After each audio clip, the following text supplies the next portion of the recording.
Assalamualaikum warahmatullahi wabarakatuh. Perkenalkan, nama saya Ridayanti Diasamo dengan nomor NIM 151420143, Program Studi Pendidikan Guru Sekolah Dasar, Fakultas Ilmu Pendidikan Universitas Negeri Gorontalo.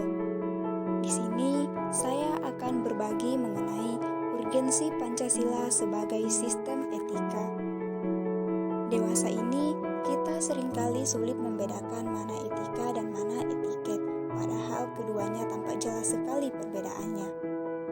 Etika itu salah satu cabang filsafat moral yang membicarakan tentang baik dan buruk, sedangkan etiket berbicara tentang cara yang seharusnya. Lalu bagaimana dengan Pancasila sebagai sistem etika? Pancasila itu sesuatu yang unik karena dalam cara berpikir filsafat Pancasila, sila-silanya terpadu dan tidak terpisah, sehingga menghasilkan sebuah nilai tentang kebijaksanaan, kesederhanaan, keajegan, dan keadilan.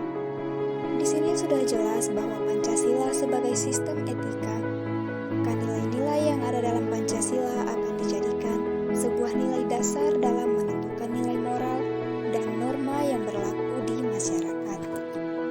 Menurut sumber historis, yuridis, dan sosiologis, Pancasila sebagai sistem etika dapat ditemukan dalam kehidupan masyarakat di berbagai etnik di Indonesia. Pada masa Orde Lama, nilai-nilai Pancasila memang belum ditegaskan ke dalam sistem etika, tetapi nilai-nilai moral telah terdapat pada hidup masyarakat. Lalu, pada masa Orde Lama, masyarakat telah mengenal nilai-nilai kemandirian dengan istilah berdikari atau berdiri di atas kaki sendiri.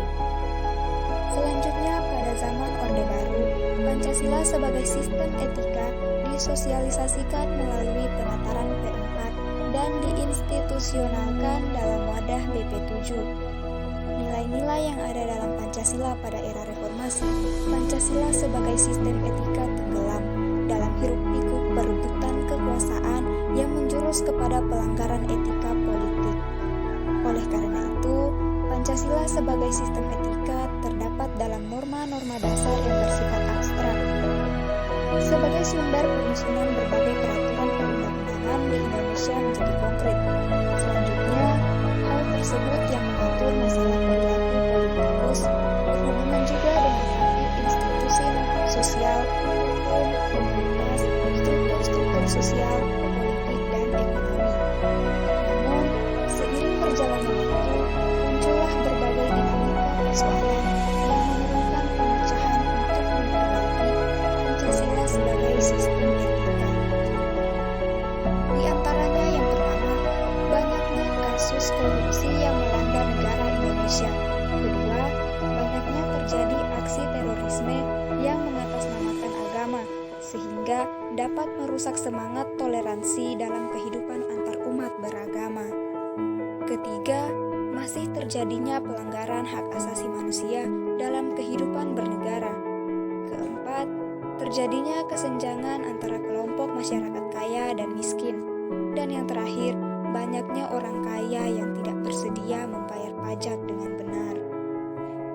Faktor-faktor penghambat tersebut dapat mengakibatkan bangsa Indonesia mengalami kesulitan dalam mengaktualisasikan segala potensi yang dimiliki untuk mencapai persatuan, pengembangan kemandirian, keharmonisan, dan kemajuan. Kesemuanya itu memperlihatkan pentingnya dan mendesaknya peran dan kedudukan Pancasila sebagai sistem etika, karena dapat menjadi tuntutan atau sebagai leading principle bagi warga negara untuk berperilaku sesuai dengan nilai-nilai Pancasila. Oleh sebab itu, diperlukan upaya yang sungguh-sungguh untuk meningkatkan kembali warga bangsa dan mendorong revitalisasi hazanah nilai-nilai luhur bangsa tentang etika